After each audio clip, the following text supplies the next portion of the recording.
Olá, vamos falar sobre o experimento 12, transistores de junção bipolares, PNP e NPN. Me chamo Karen Júlia, matrícula 2020-17648 e faço engenharia eletrônica. Me chamo Sofia Victoria Bispo da Silva, matrícula 2020-63542, também faço engenharia eletrônica. Para o experimento 12, o nosso resumo, dos principais objetivos que a gente vai trazer aqui para o vídeo é o objetivo do experimento, os materiais utilizados, responder um questionário, além de apresentar os dados experimentais que pedem nas questões, os gráficos, nossas simulações, o fórum de discussão, conclusão e as referências utilizadas para o vídeo. O principal objetivo é entender o comportamento dos transistores de função bipolar, caracterizando a parte elétrica, através do levantamento de curvas de tensão e corrente, além da gente estar identificando aí os terminais dos transistores de PNP e NPN. Materiais utilizados: osciloscópio digital, fonte Minipa, gerador de funções, multímetro digital, resistor de 10K ohms, resistor de 100 ohms, e os nossos transistores bipolares, NPN e PNP. Na primeira questão, pede que a gente esteja identificando quais são os transistores fornecidos com numeral, de acordo com os seus terminais base, coletor e emissor, e a gente faz essa identificação utilizando o multímetro, para entender ali as medidas de corrente dos dois transistores, e assim a gente está definindo qual que é o NPN e PNP. Então, a gente tem que observar que o valor deles é muito diferente, relacionado ao emissor e o coletor. Então, a gente conseguiu identificar como NPN esse aqui, que tem aqui o coletor base com esses valores. Então, quando a gente trocou a base aqui, ele é 4, enquanto do PNP ele é 3. Então, a gente tem essa diferençazinha aí notável. Ainda na parte 1, ele pede para a gente estar respondendo se o BJT é um dispositivo simétrico e justificar, além de comparar em relação aos valores medidos de ganhos de corrente pelo fabricante.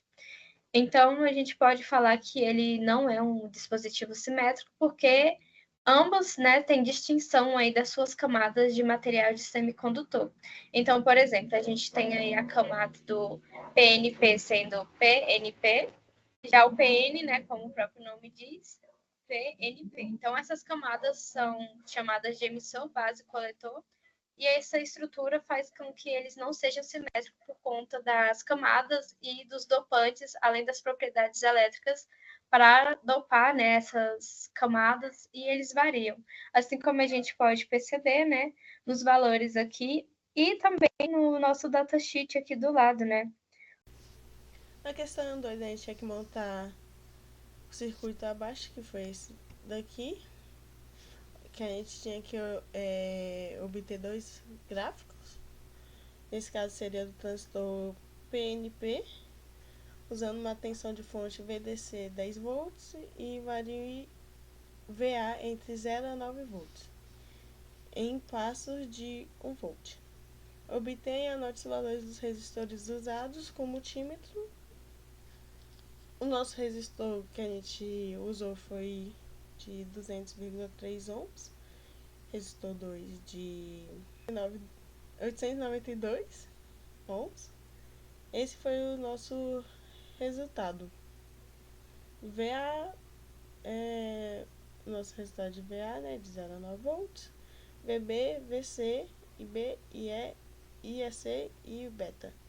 Para achar o IB, a gente utilizou a fórmula, essa segunda fórmula aqui, que foi IB igual a VB menos VA dividido pelo resistor 2. Para achar o IC, que é esse daqui, a gente utilizou VC dividido por R1, que foi 200,3. E para achar o beta, que foram esses resultados, a gente utilizou os valores de IAC dividido por IB, que é a corrente IAC e corrente B. Isso aqui é a figura e o circuito que a gente montou. Depois disso, eu tinha que plotar no mesmo gráfico os ganhos da corrente beta por IAC, nos transistores NPN, e o beta V IAC no transistor PNP. Essa aqui foi a comparação dos ganhos da corrente do beta pela corrente do coletor. A linha azul era do transistor NPN e a linha vermelha do transistor PNP. Corrente do coletor A e a corrente, o ganho de corrente beta. Esses dados aqui. Aqui temos o gráfico do transistor NPN, sozinho, né? O gráfico sozinho e o gráfico do transistor PNP. Na questão 3, a gente tinha que montar o circuito do slide 2, que a gente colocou a imagem aqui, do slide 12, a gente colocou essa imagem, um transistor NPN, ou um circuito do slide 13 do transistor PNP, que permite plotar no osciloscópio o modo XY, as curvas de corrente versus tensão entre coletor e emissor, para diferentes valores de corrente de base. Use um resistor de 100 ohms e um resistor 2 de 10k ohms. Use um gerador de sinais com uma onda senoide de 30 Hz, uma tensão de 10 volts pico a pico de amplitude e mais 5 volts de MOSFET. Varie a corrente na base e registre as fotos da curva. A gente montou esse circuito, né? E no osciloscópio tivemos essa curva.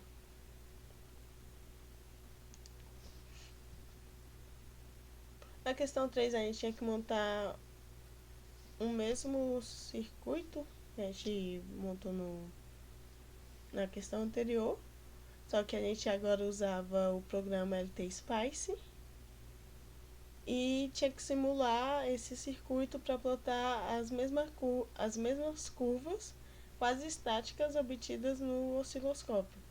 E essa foi a nossa montagem no LT Spice e essa foi as curvas obtidas no LT Spice. E podemos observar que é bem diferente as curvas obtidas, como foi obtida no LT Spice do osciloscópio. Concluímos. Na conclusão, a gente conseguiu entender sobre os transistores NPN e PNP. Conseguimos fazer a montagem dos circuitos que foram pedidos no relatório. Foi complicado um pouco fazer o gráfico no LT Spice, pelo fato da gente ter utilizado poucas vezes, então a gente demorou mais para a gente conseguir entender como fazia. Mas depois que entendeu foi tranquilo e todo o experimento deu certo, sem ter um erro que a gente observou. Nesse fórum de discussão, vamos estar falando um pouquinho sobre como foi estar realizando esse experimento em relação a medidas, construção e também responder os questionários. Para mim, particularmente, foi muito tranquilo estar montando o circuito, né? Desde que a gente siga certinho as portas do datasheet. Foi fácil, mas na parte da gente estar realizando os gráficos foi um pouquinho trabalhoso, porque estava dando bastante ruído, então tem que estar ali ajustando com cuidado no osciloscópio para a gente estar conseguindo trazer o gráfico da medida certa.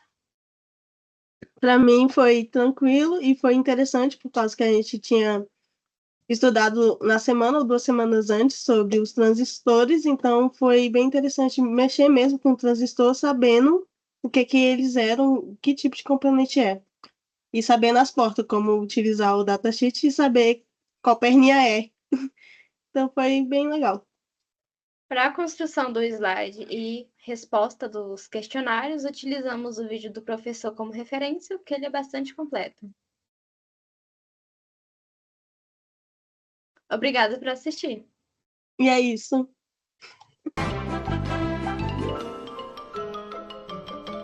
E isso é tudo, pessoal.